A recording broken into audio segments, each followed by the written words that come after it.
Hey everybody, welcome to another exciting episode of Clinic Gym Radio. I'm your host, Dr. Josh Satterlee, and it's my honor today to be joined by Dr. Brett Winchester. Brett, how are you, my man? Doing great, Josh. Thanks for having me on. Yeah, all is good here. So awesome. So where are you calling in from today? We are in Troy, Missouri. So right outside St. Louis. We're about probably 50 minutes away from the Arch. And that is where, that's basically where we started our practice. So the practice is almost 20 years old, and that's where we are. I've seen the movie Troy. It's a documentary, right? And you're Brad Pitt, essentially? Or is that a different subject? Nope. Oh, okay. Unfortunately not. All right. Oh, well. Yeah, so, Brett, you've been a chiropractor for how many years now? I graduated I'm actually staring at my diploma right now. I graduated in 2003. So I guess I'm in my 18th year. That's awesome, man.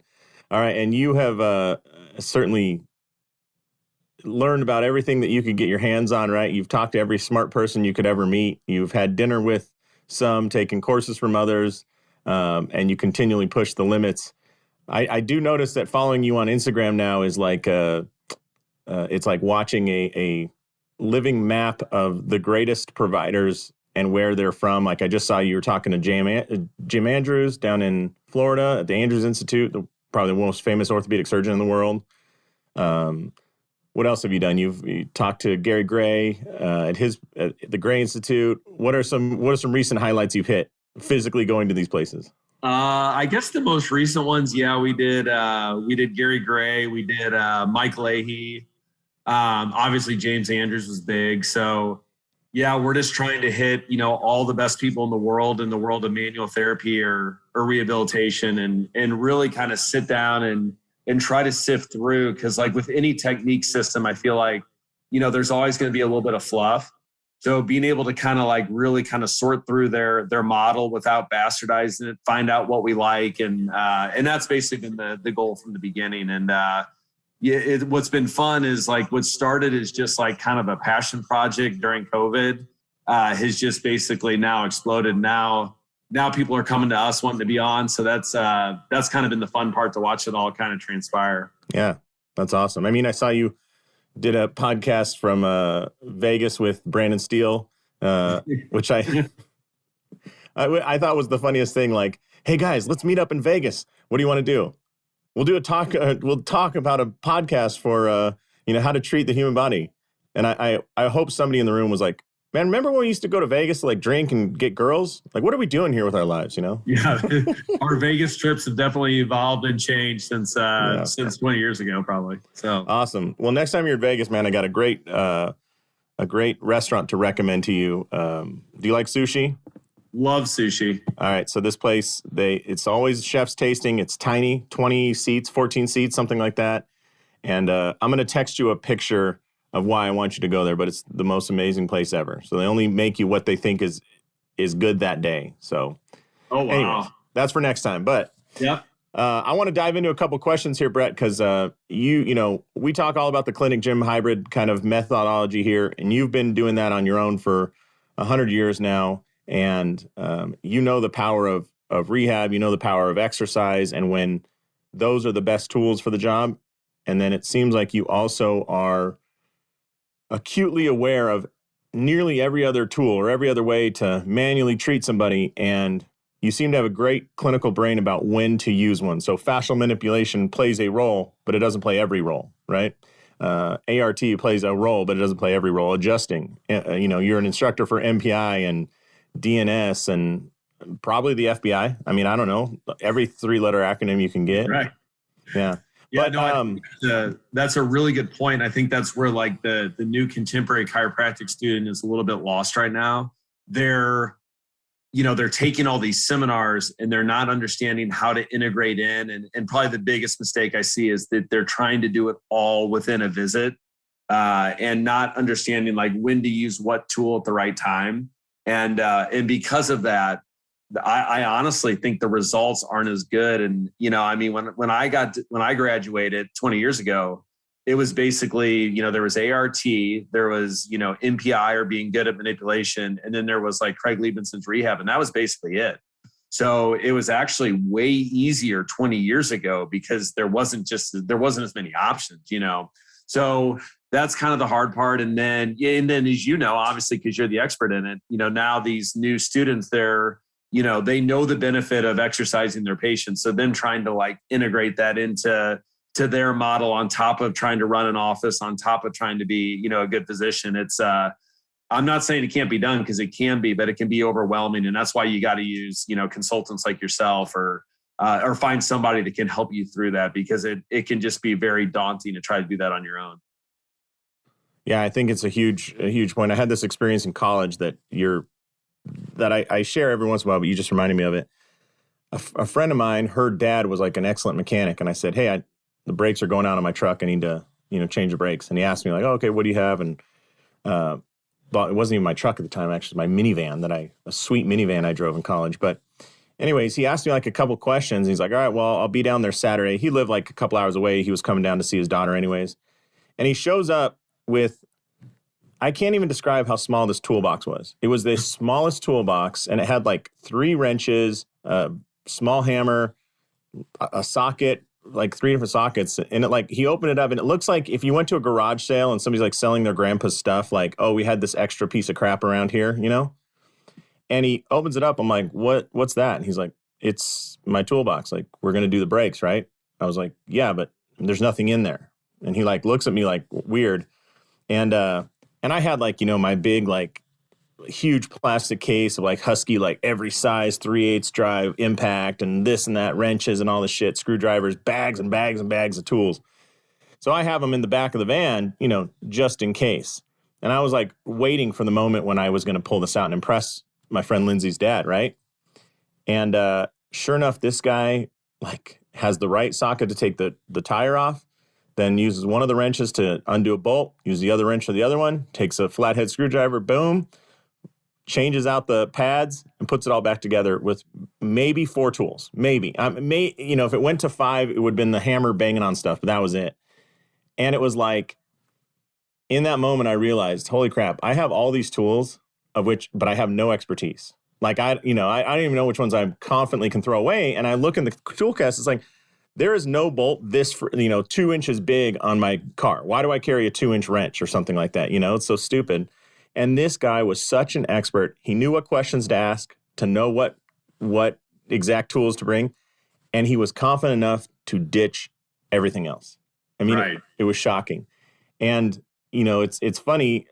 Everybody in school, not everybody, but a lot of students do seem like they're going to the hardware store and buying a lot of tools. And those tools do have a purpose. But do you know when and where to use them is really the magic sauce, right?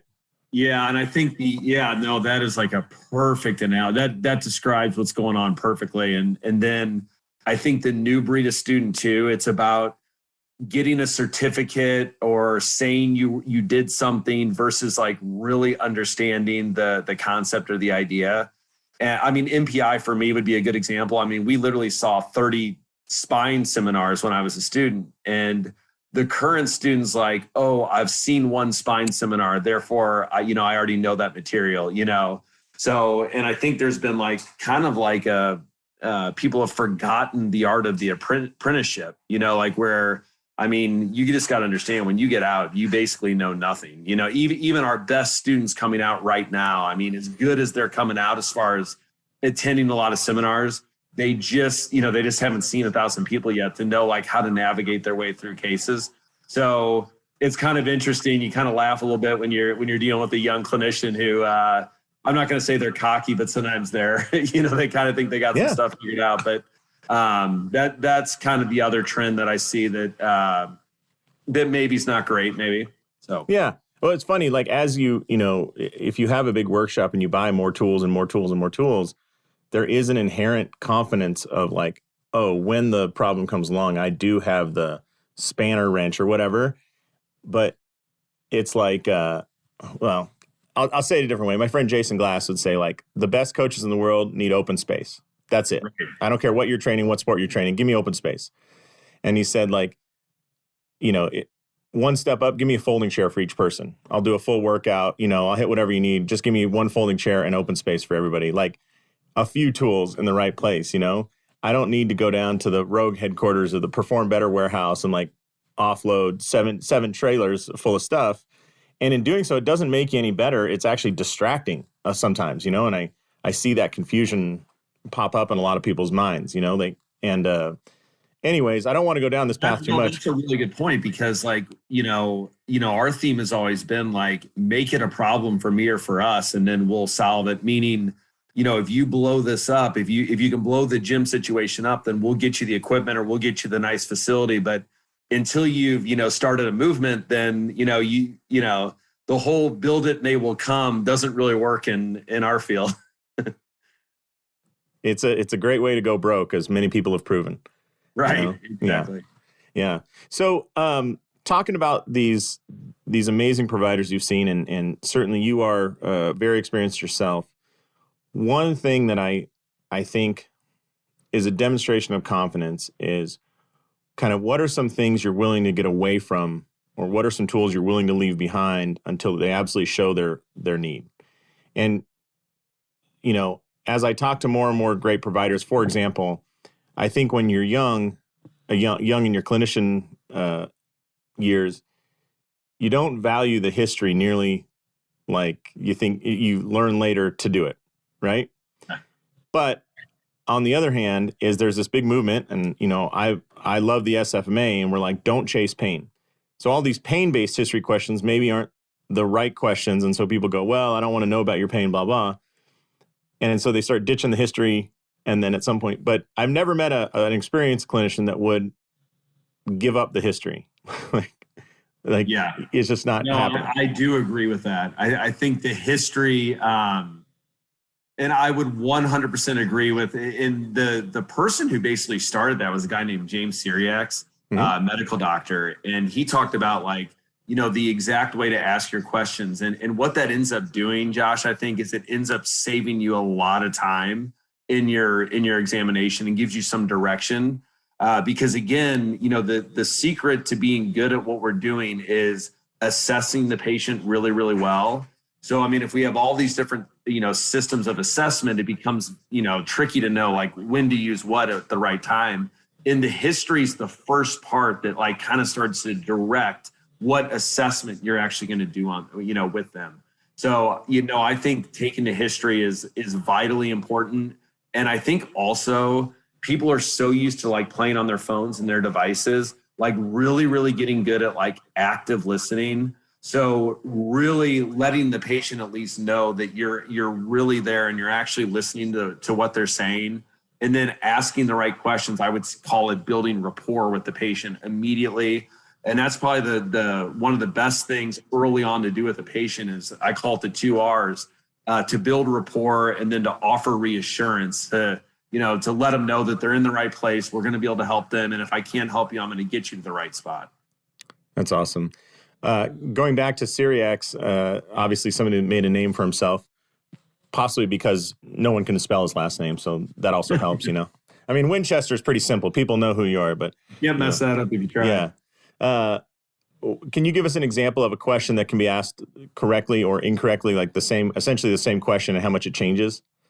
Yeah, I mean, I think one really important question, just from the very beginning, maybe the first question you can ask them, and this would be an open-ended question, would be, why are you here? Why are you here to see me? Because then that kind of opens up all the possibilities, whether or not, because they might actually be a functional medicine case, which, we run a multidisciplinary practice here. So sometimes I'm just directing traffic. So, judging by what they say, it's always kind of fascinating, because sometimes you're like, well, I had no idea that's why you were here, after reading your paperwork. But then after they verbalize it, I think that's a really good lead-in question. If we're talking about treatment, I think some real simple things are just, what are positions that help you? I mean, if we're talking about a low back, one of the first things I always ask is, if I gave you the option, would you rather sit for 30 minutes or would you rather go on a mile walk? So I give them exact scenarios to to kind of think through. And that is already starting to give me some information on their directional preference. And one of my secret gold medals, I think for me personally, is I just notice everything, as far as human behavior. I notice whether they came in with someone else, like their spouse is with them, they're 25 years old. That's a little bit weird. If your spouse is with you and you're 80 years old, well, that's not so weird. Like how they filled out the paperwork, all those little things, I think like just give you, and you're almost like a detective, you don't really, you may not, necessarily use every piece of information, but you gather all the information and then you kind of make decisions accordingly from that. And then I think too, being able to walk into the treatment room and have, I would just call it tact to know like, what does this patient want from me today? And instead of like it feeling like I'm selling a timeshare where you front load this, like the patient may very well spend $10,000 with us this year, but if I can set it up the right way over time, then they'll happily do it. But if you come in too strong in the beginning, I think you immediately push people away. And I would be in that same category. If you start talking finances before you've even talked about my case, I'm out of there. Like that's going to get me squeamish. Yeah, that's. I like the timeshare analogy. My wife and I, when we first got married, our parents gave us a trip to Kauai. So my mom gave us airfare. Her parents gave us the hotel. It was great. And we were both chiropractic students. So we went to a week in Hawaii we saved up all our money and had $1,500. So, which we thought was a ton of money until we were, the second day in Hawaii. We literally walked on foot. Luckily, there was a Costco within walking distance, and we walked back to our hotel with like a stack of 6 of those chicken Caesar salads because it was like, this is all we can afford to eat for the next 5 days. But the funny thing was, to maximize our spend, we went to a bunch of timeshare presentations because they would give you like a trip or something, and we're like, yeah, we're a young married couple. We're both doctors, and their eyes light up. They do like the move that Richie Rich's dog did where his eyes pop out as dollar signs. And so we got to go on this like helicopter tour and ATV tour and all this, but we had to sit through these horrible presentations with overly pushy people, So, and then when you tell them no, it's so funny how rude they get, after. Yeah, and then they go, don't make a decision yet, Brett. I'll tell you what.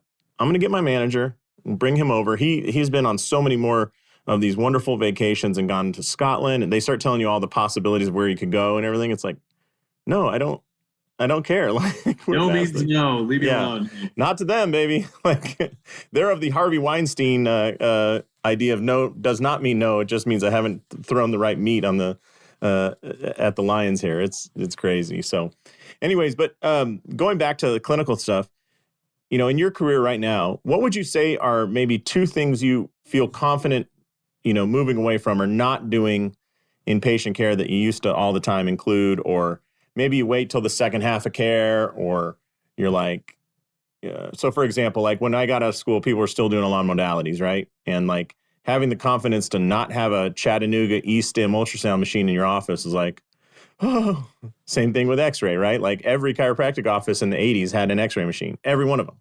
Yeah. And now it's rare. What are some things you're seeing that you're kind of moving away from? Well, I think, imaging is definitely one of those interesting things. Like, I mean, if you're dealing with, professional or athletes in general, like sometimes you need to know, but I think, and I literally call it the lost art of the physical examination. And actually, James Andrews was talking about this when you were down there. Even in the orthopedic world, like these young orthopedists or these young chiropractors, like they're not as good with their hands as they really should be. And James Andrews, he told us, his fellows here in St. Louis, and he was working a game for him down in Birmingham. And the fellow told me that, they thought this football player had torn their ACL on a Friday night. And so Dr. Andrews asked him, did you order the MRI, things like that? Or he said, what did his physical exam show? And he's like, well, I didn't do one because it was so obvious that he tore his ACL. And James Andrews told him, he's like, you don't even need the MRI. He's like, as long as you can do a good physical examination, then you'll know that he tore his ACL or whatever. So, I think that the lost art of being able to not rely too much on the imaging as a crutch would probably be, in my career. And then I think too, like working with the athletes, like understanding when a passive modality does and can make sense. Like there's so much good technology now. It's a little bit different than, than, like interferential and ultrasound and diathermy, like what you and I kind of grew up with. But like now there actually is, I mean, between like lasers and shockwave and hyperbaric oxygen and blood flow restriction. Yeah. So like I think it's kind of interesting to see some of those, kind of come in and how those can help, and then the other ones that obviously cannot. So I would say, though, to answer the question directly, would be probably the imaging. You're feel like you're confident that most of the time you don't need it, and I guess the other flip side is when you do need it, you absolutely freaking need it.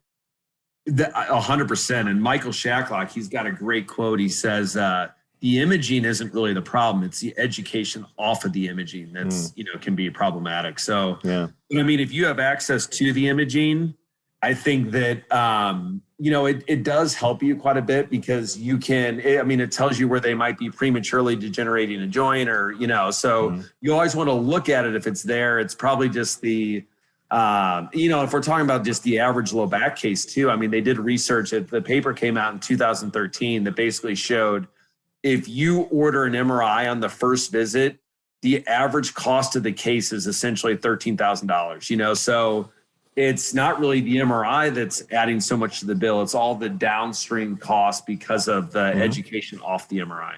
Right. And the sneaky thing there is, if you get that MRI early or any imaging, most people will buy off on whatever you say from that moment, and they'll identify as having a problem. Where, we know those imaging findings may have been there for the last 20 years. But now they're real. They've been objectified, and therefore we have a problem. And that's just the thing that I think people lose sight of too with that imaging. Like, I've had people where they go into full meltdown mode. Like, I have a 2 millimeter herniation, L4-5. All right, well, I'll tell my wife I'm going to be in surgery soon. It's like, slow your roll, homie. Like, we're okay. We got a lot of options. Like, there's a long path between here and there.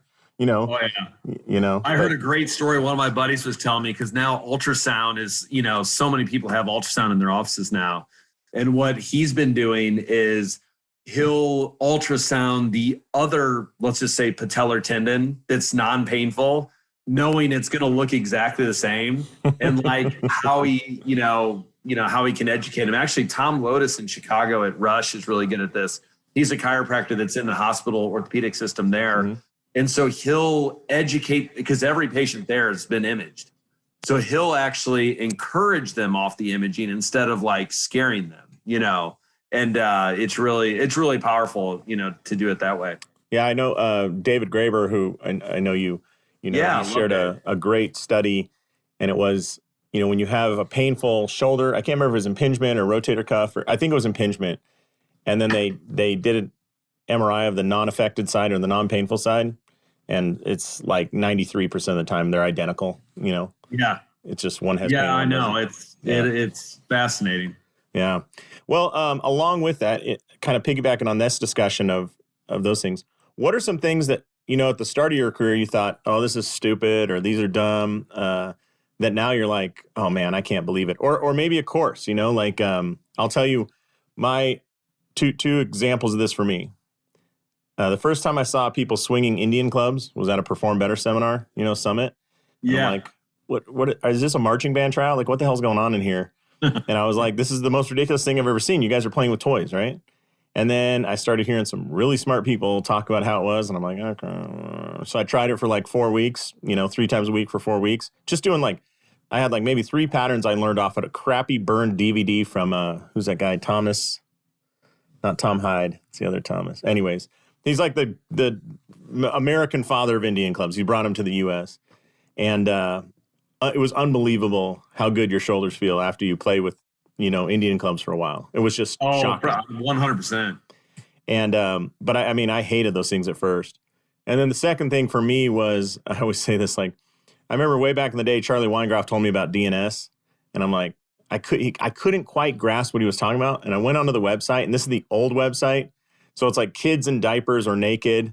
And I'm and it's like horrible pictures and a ton of writing. I'm going, Charlie, is this a cult? Like, what are you like, what is this? I couldn't even like grasp, like, what is the concept here? And now looking back, like it's an incredible low tech method of rehab, and so those two things are kind of the top of my list, Indian clubs and DNS. Of like, when I first saw them, I was like, there's no way anybody's going to do this. Like, why would anybody do this? And then they became popular. So how about you? Can you think of a couple things that you have warmed up to over the years? I think, like in my career, I definitely went through a phase where I thought like soft tissue work wasn't as important. Like starting off, I was huge in the like active release. And then I went through a phase where, I was still doing soft tissue work, but then I'd say like probably in the last, 3 to 5 years, I've had a little bit of resurgence of kind of understanding like where that modality actually fits. And, whether it's, Stecco, fascial manipulation, ART, or tool-assisted, Graston, whatever it might be, it definitely has its role. So I would say over time, I've come to appreciate the soft tissue techniques more than maybe that I did 5 or 10 years ago.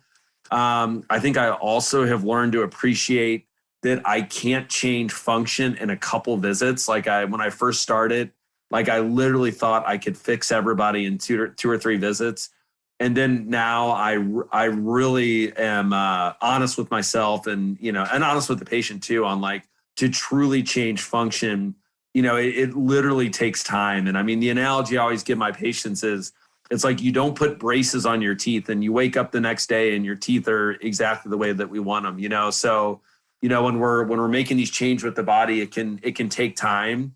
Obviously, we can have a really quick strike in pain. That's relatively easy to do with all the techniques that are out there.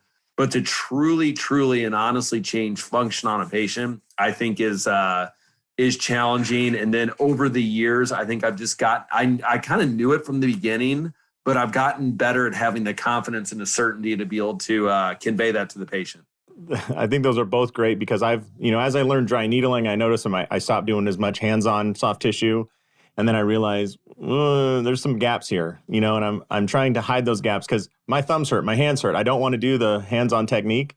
So I'll just drop a couple needles and get the same results. But you can't get the same result. You can get good results, but it's not the same. So I've gone through that as well. But you remind me in your story of, I remember hearing Mike Boyle talk about when his wife's like, hey, we need to go to counseling and, couples counseling or whatever. And he's talking about it. And he's like, okay. He's like, and he says, I'm driving to the first one thinking, I don't know how much this is, but there's no way we need more than like 2 or 3 of these visits. That's it. He's like 3 years later of once a week, you're like, I think we're making a little bit of progress now, Yeah. We have this idea like, oh, if I treat you a couple times, Brett, you'll be fine. And you certainly can make a big change. Like, I don't think you're saying there's no change. It's just, are you truly changing function? And in Mike Boyle's case, are you truly developing a happy, fulfilling marriage is a lot different than, let me just learn a tool to not get knocked down, drag on arguments, Well, and that's where like practice in a relatively small town has been really beneficial for me because being able to like run into all my patients, and like truly seeing like 2 years later, what they ended up doing. Did they end up with a surgery? Did they end up doing something else? And when you're young, you think you've literally fixed everybody. And then, you start running into your old patients. And like, if you're honest with yourself and you start, asking them questions, you'll find that like they've moved on and they've done other things and they've essentially cheated on you. So you might as well be there to manage it. And I think the case that gets away from all chiropractors is the case where you don't have a miracle in the first week or two, but you also know is not going to have an orthopedic surgery. So that person is falling into a black hole. And that is really the patient that we really need to be focusing on changing function on. And that's that's a patient that kind of gets away from a lot of chiropractors. Yeah. When I was, I love telling stories, but when I was young, I had this amazing martial arts instructor and he was like, very early into the idea of like the UFC style or MMA, mixed martial arts. He was trained in traditional arts and then he got his ass kicked at something. So he's like, show me how you kick my ass. And, oh, this is called Brazilian Jiu-Jitsu. Cool. I want to learn it. And then he got in a fist fight in a bar and a guy broke his nose and he said, I need to learn American boxing because this sucks. And so essentially when you got into classic Yatta point, he would do this presentation like every few months. And he's like, hey guys, you know the number one way to not get your nose broken? People are like, oh yeah, you got to learn some blocks or you got to learn a counter. It's like, no, stop. When you finish my class, when you have a black belt, I want you to know the way to win is to not get into fights. All right? And everybody's like looking around like, wait, we're at a martial arts school. You know, you're talking about the mixed martial arts. He's like, I know what I'm going to tell you. I want to prove to you why you shouldn't get in fights. I'm like, what is this guy saying? So then you do like all these drills and everything. And he's like, now if somebody comes at you like this, here's what you do. And if somebody comes at you like that, here's what you do. And here's a counter to this move and here's a counter to this move. And he created these amazing fighters. But at the end of almost every class, he would do something where he'd beat you and then he'd like pinch your nose, slap your face, pull your ear and go, that hurts, doesn't it? Yeah. That's why you don't get in fights. And then he'd let you go. You know, so it's like the master is saying the easiest way to win a fight is not to get into them. But that's going to be really hard to do for the next couple of years, or, you know, that's going to be really hard to do if you grow up in inner city or something like that. So let me show you what to do if you do get into one. But in the end, it's like, and I think that's true. Like if you see a guy sitting at the bar with like cauliflower ears and a couple scars on his face. Don't mess with them. Yeah. It's like the best way to win against this guy is to never start.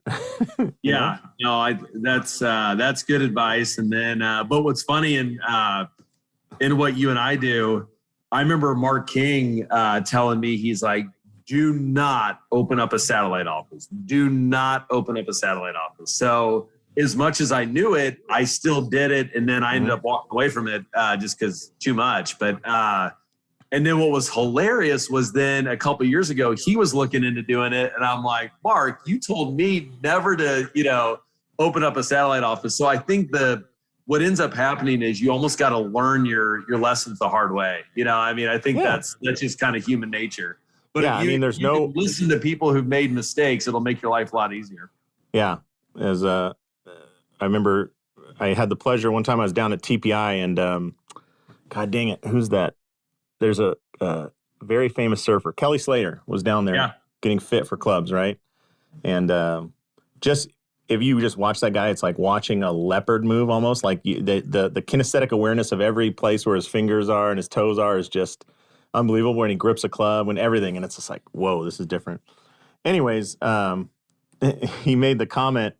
You know, everybody wants to surf big waves, but nobody wants to get pounded by a big wave. You know, it's like, yeah, man, like everybody wants a successful satellite office, but they don't want to go through the 18-hour, 20-hour days of not making money and still setting it up and mopping 2 floors at night and, you know, scheduling patients in 2 different places and giving up nights and weekends. You know, the younger generation's not great at that. I mean, because that's, you know, I get that question a lot of like, you know, how do you work with a professional team or a college or something like that? And it's like, well, why don't you start with the local 8-year-old baseball kid there? You start doing a great job with that. And then we can talk, but they want to come out and just start in that situation. And it's literally just it's not possible. Yeah. And who would ever trust you? Like, why would they ever trust you? I mean, if they're willing to trust you with their premier pitcher and you're straight out of school, that's not their premier pitcher. They might tell you that, but they're full of shit because ain't nobody going to like trust the number one prized asset to an unproven, unexperienced doctor or whoever, you know?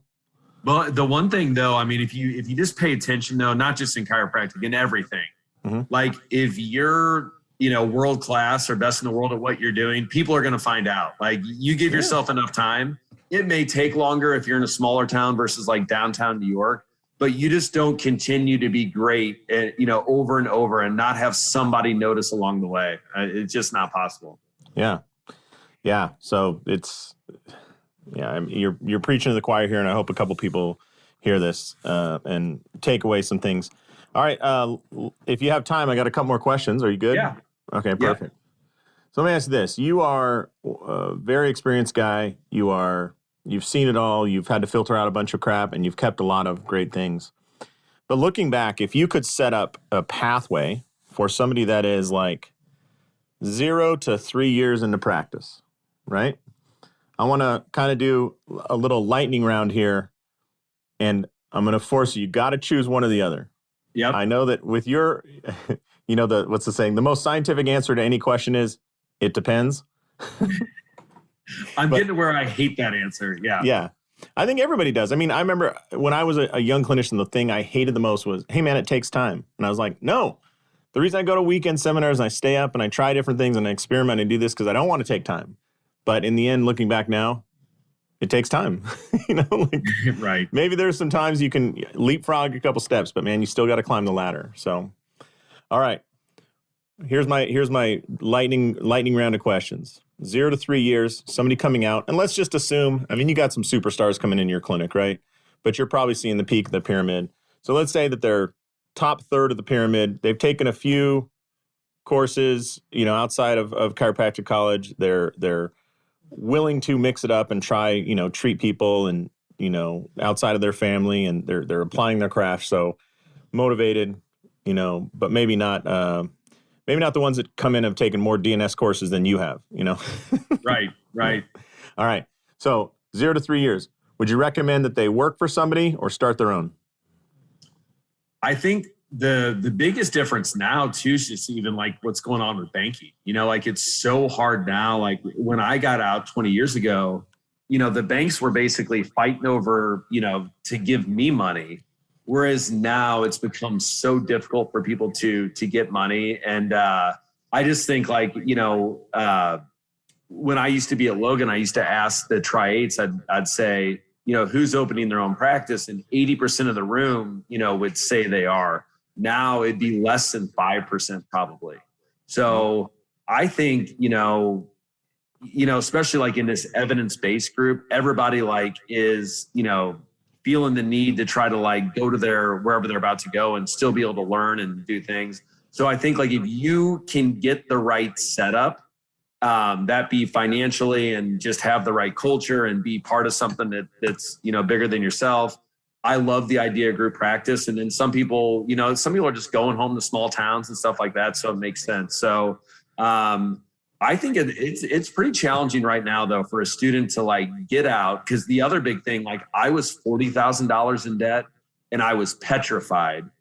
The students now are $200,000 in debt and they're actually okay with it. So It's kind of, they just don't have the capital to do it. So I think it's like just a different time. I would probably recommend starting off in a good associateship probably. Yeah, I would do the same thing. There's so many other systems and stuff you have to learn besides patient care. It's overwhelming. So, all right, next up. Now, especially like with insurance, there's so much that goes on with like running an office. I just think that like it's hard to wrap your brain around it until like you see it.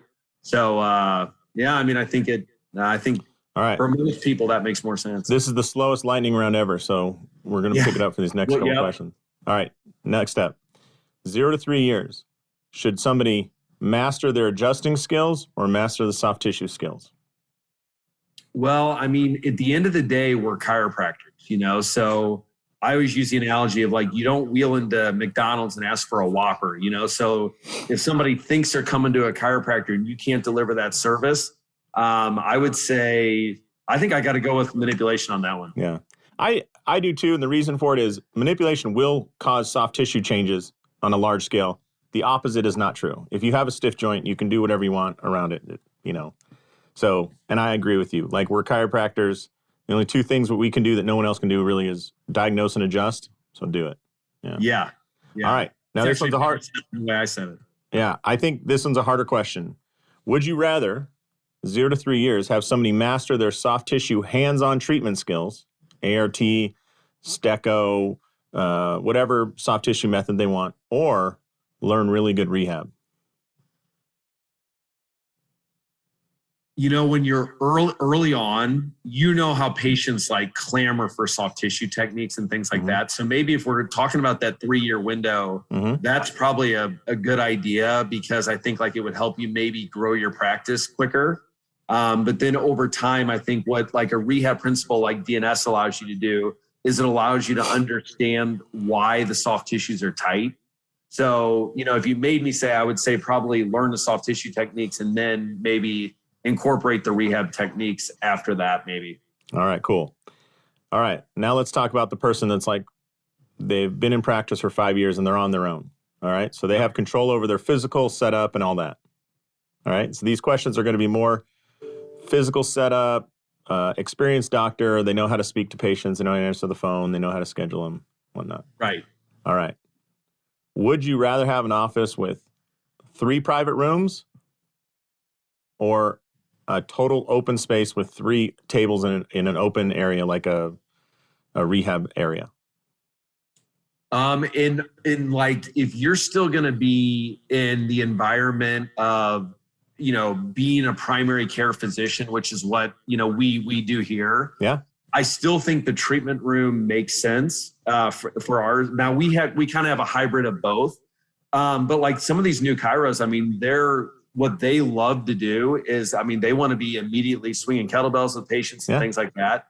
So if that's their model that they're like going towards, then I think the open environment can be really good. But like, I see so much difficult chronic pain cases to where there comes a time where I got to be able to, shut the door and, Yeah, I get that. Like there are definitely times where you want a private office and whatnot. I think the reason I'm asking these questions this way is because it's a thinking exercise, right? Because you could argue it either way. For sure. If you don't have the money, then keep it open. Like don't pay for. Like I wouldn't invest $50,000 to put walls in an office if that's your last $50,000. Exactly. Make do with a lot. It depends on like people have different passions. Some people just, that is their huge passion. I'm still, I like to work out as much as the next person, and but in our office situation, I like to kind of divide the gym and the doctor. I'm still kind of a big fan of chiropractors being primary care physicians and understanding like what that delineation is. Mm-hmm. So, that would probably be my bias, honestly, but that doesn't make that right. It would depend on what you're into. So along those lines of being a primary care physician, again, you're 5 years in, you're an experienced chiropractor, maybe 5 to 10 years in. Would you, if you were starting over today, Brett, and you had no office, would you rather rent 2 10 by 10 rooms inside of a well-used, exciting gym? So, they're attached. You dump right out onto the exercise floor. People see you. You get exposure. Or they're nice gyms, or they're like a gym you would go to. Like I'm not saying some dingy ass like Iron Palace or something like that. Yeah. Or rent the office next to the busiest primary care family practice MD in your town. Like physically in the office space, you're attached, you share a wall, but the hallway, it's a open hallway. Do I still have access to being able to like work out with the patients and things like that in the B option or not? When you say work out with, what do you mean? Can I have a gym in there? No, it's private offices set up like it's a dentist moved on, and so you're taking over the, I'm trying to think of something that's already divided, but this is whoa. To start off with, I'd probably go with option B, and then next to the MD. 5 years in, then at that 5-year mark. I think though, back to the previous question, you do got to be careful to where you're not, in my opinion, like looking only like a trainer, because that could also maybe Yeah, I think that's an important point. Kevin Christie, he and I always talk about like, you have to resist this thing where you're just a highly educated personal trainer. Like that's not what we are, Right. And people fall into that trap because we like exercise. It feels good. It certainly works well with patients, but you got to find something else. So, yeah. All right. So let's say that you have a fairly large rehab area in your gym. So let's say it's about the size of a 2-car garage, 20 by 20, right? And this is in your office, and you have we're moving on from all the other options. You're at the 5-year mark, right? Would you rather have squat racks and the associated barbells and bumper plates, or a thick padded floor like a martial arts studio where people are barefoot on their hands and knees, they're moving in primal movements?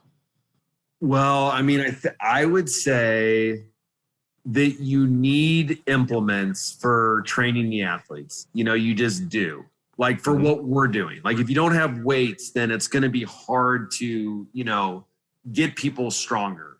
Mhm. I like the idea of the question though, because I also like the idea of having the open space to do some stuff. So if we were talking, And, like, and if I was wanting to- interestingly, if you think about a squat rack and bumper plates and everything, you're about $3,000 to $5,000 in, depending on the quality, right?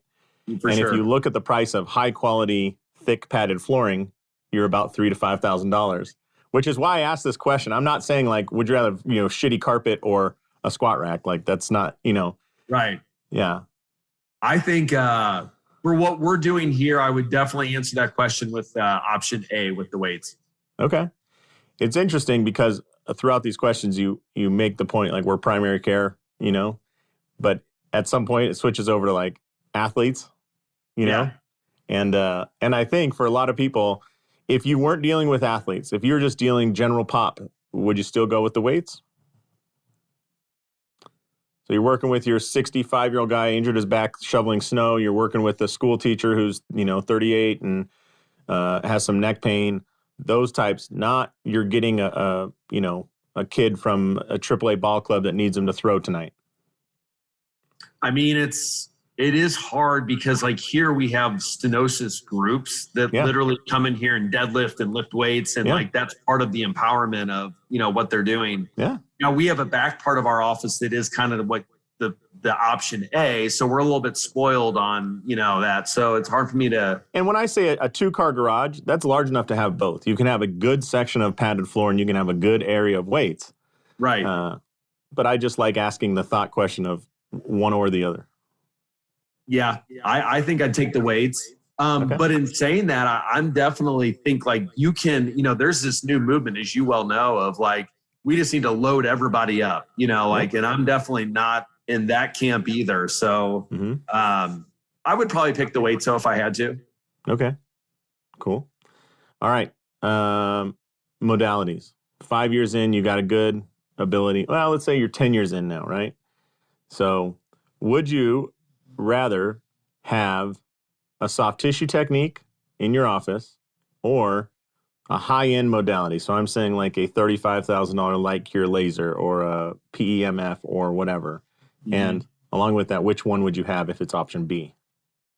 I would choose the soft tissue technique, and my choice for that would probably definitely be active release, just because that was such a huge influence of me.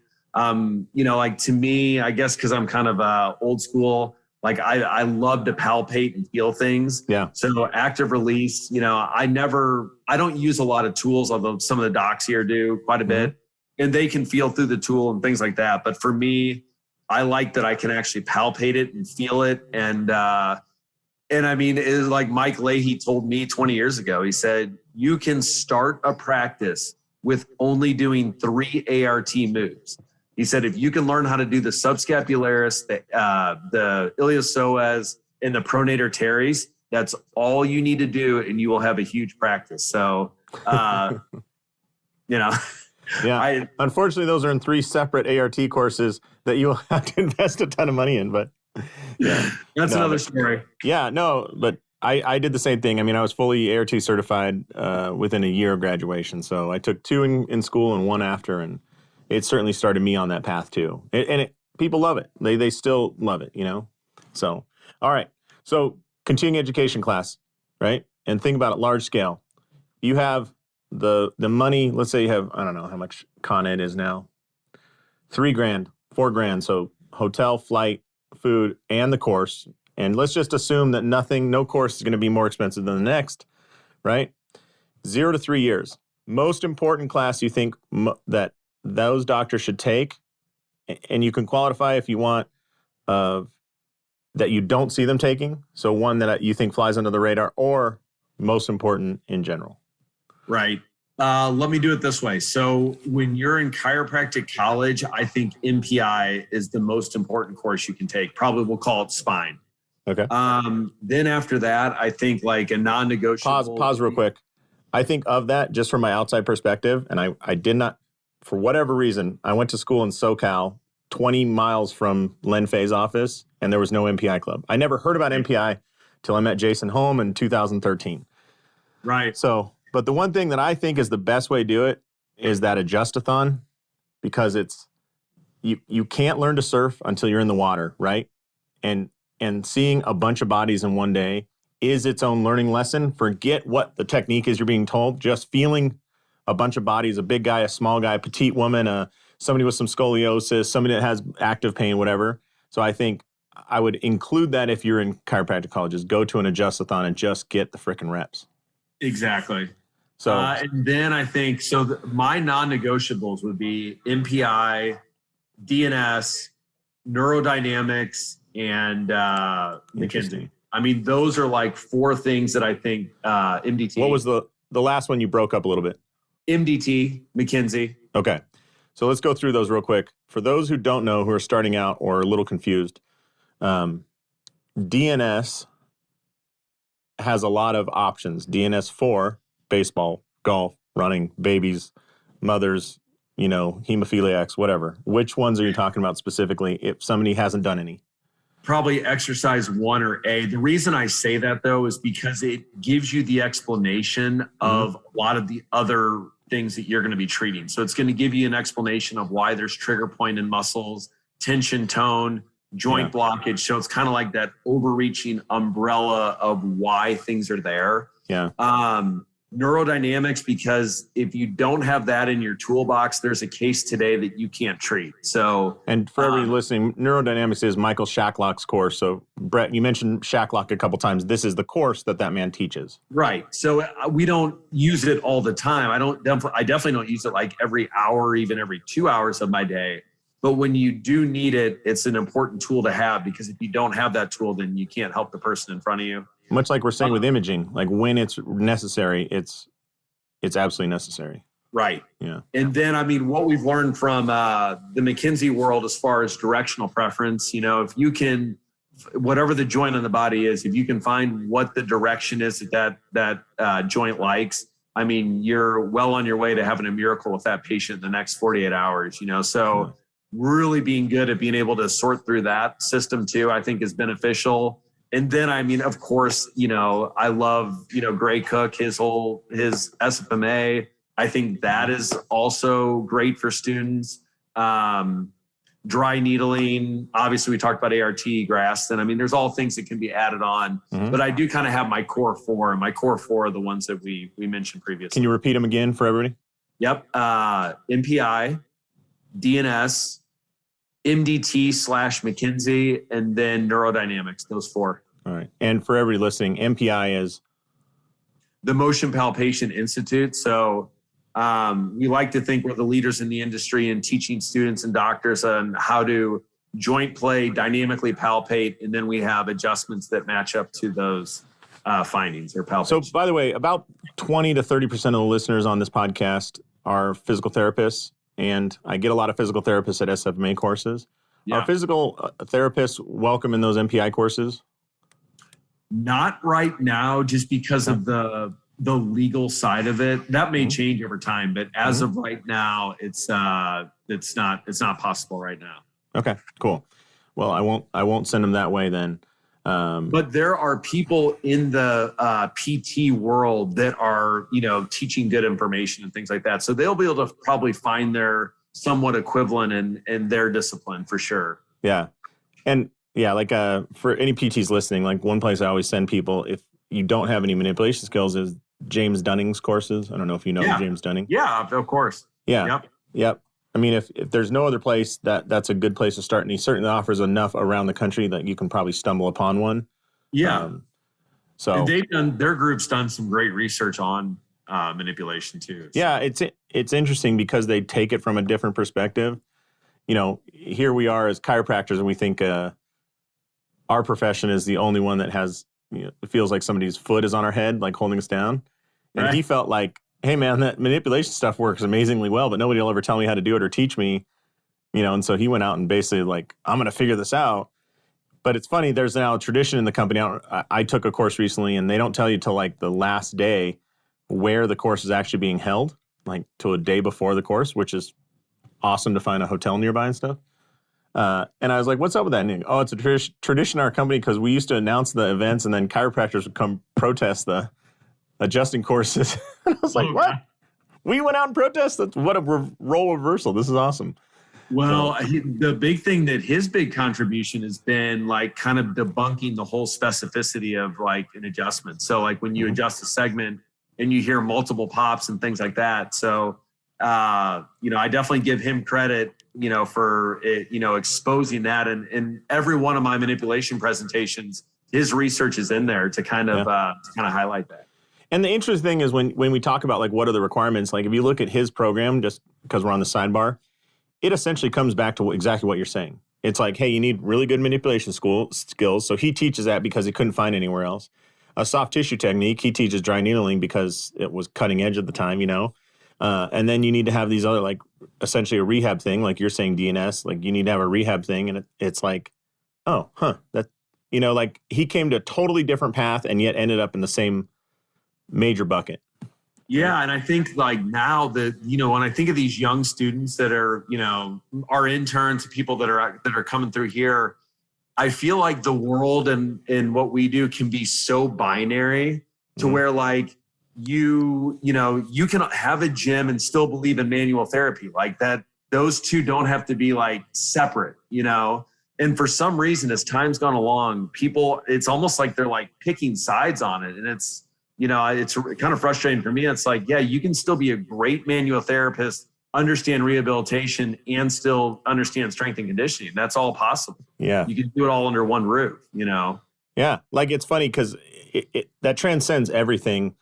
For example, no matter what a business is, if you meet the founder and they're incredibly passionate about whatever it is, it's like that's probably a safe investment, regardless of what I want to see this much return and how many of your earnings and what's your ROI and everything. If there's no passion, it doesn't matter, right? So if you only have one of the skills that Brett's talking about, you only have DNS, but you're incredibly passionate about it, it'll probably work pretty damn good for a lot of things, even outside of its true scope, because just the human connection and the fact that we are like human beings working with human beings is so powerful and makes a huge difference. And people talk about the placebo, like maximize that bastard as much as you can. Use the hell out of it. It's free, has no side effects, and it's like a smile and a handshake are incredible pain relief, Yeah. And I mean, Epstein in his book, The Range, basically talked about that. Like, do you want to be the best in the world at ART? Like Mike Leahy, for example, he doesn't need to like learn anything else because he's so niched out at what he's doing.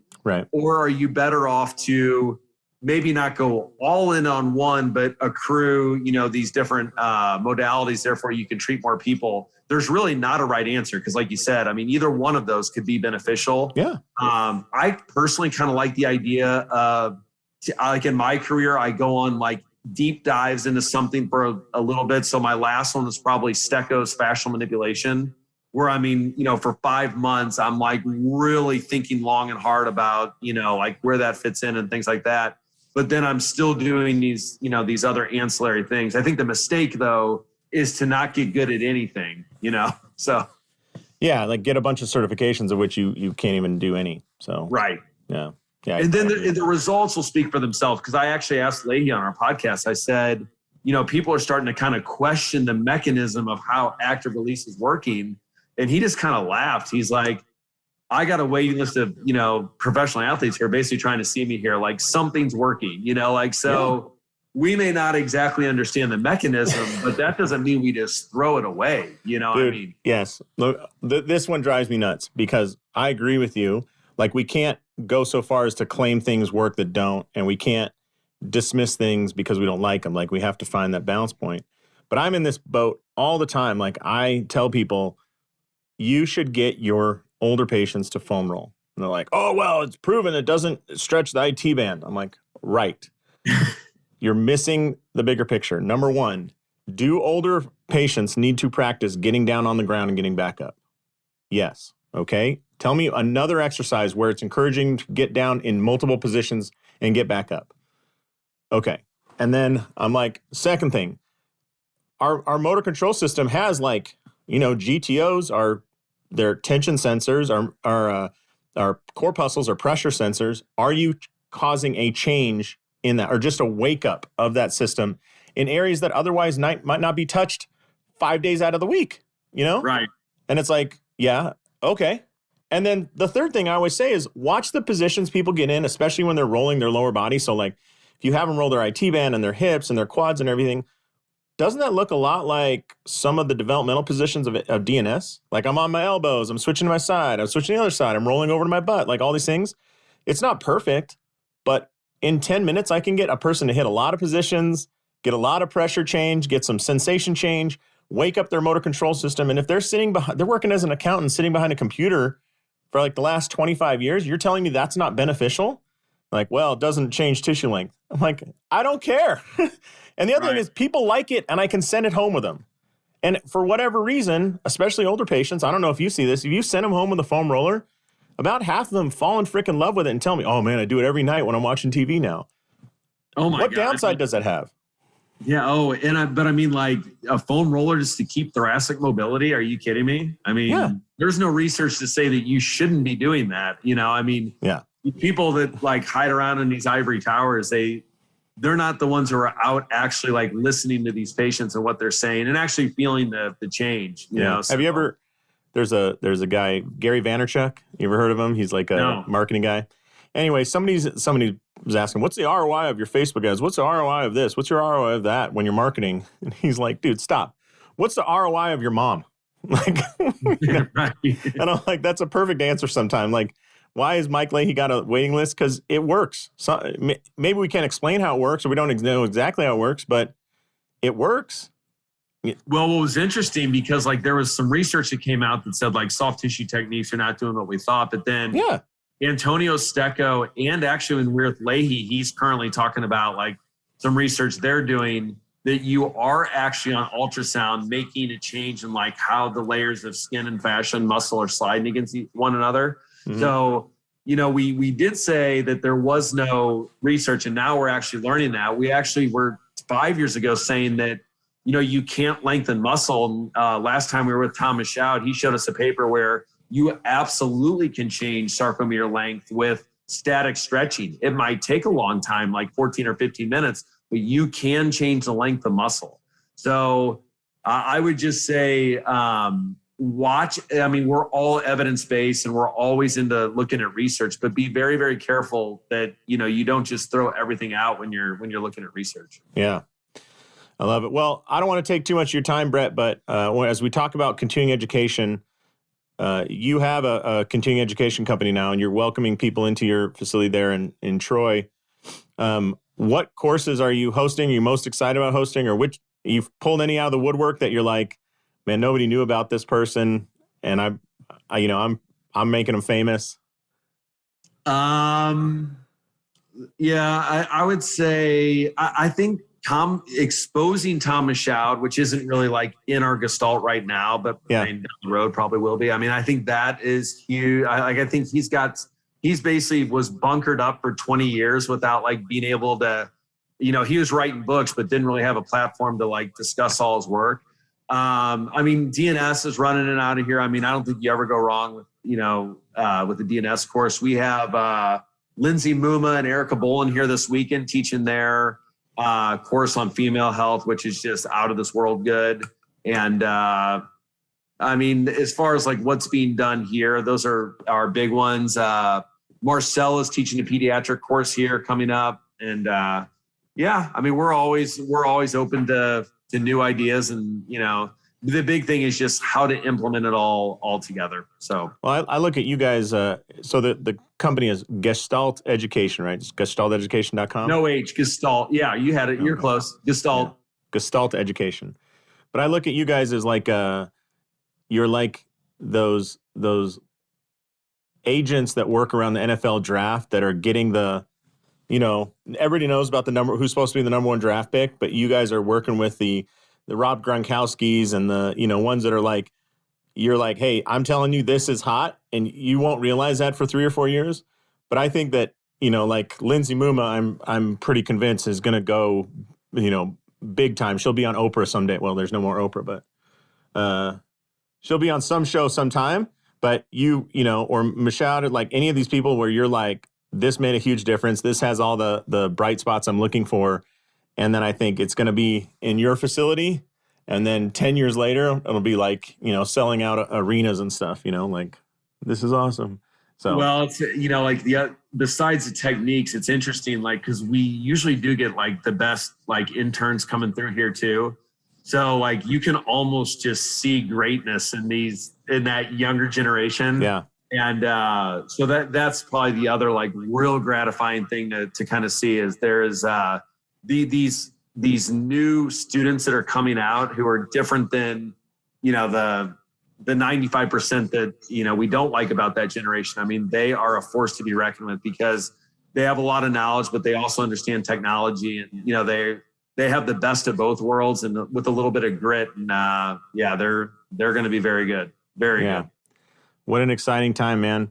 Well, I certainly appreciate it, Brett. If people want to reach out, ask you questions or find more information about you, what's the best way?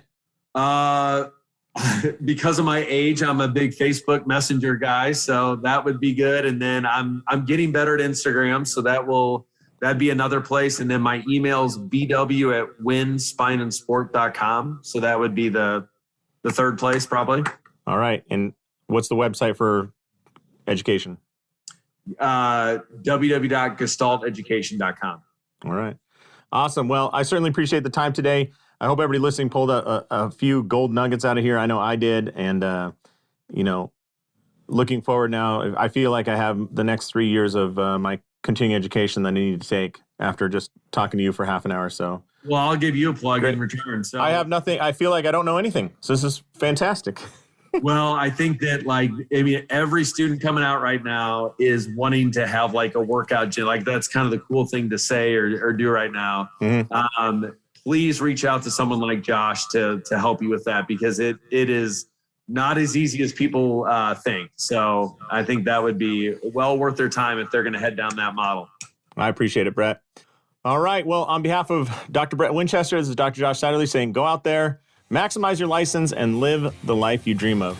Thanks so much for checking out these videos. I hope they're useful. We'll cover things like rehab, exercise, business model, progressions, layout, everything else that helps you build a clinic. So if you're interested, you can click here, there, here, or anywhere to get more videos just like this. Thanks a lot for watching, and we'll see you soon.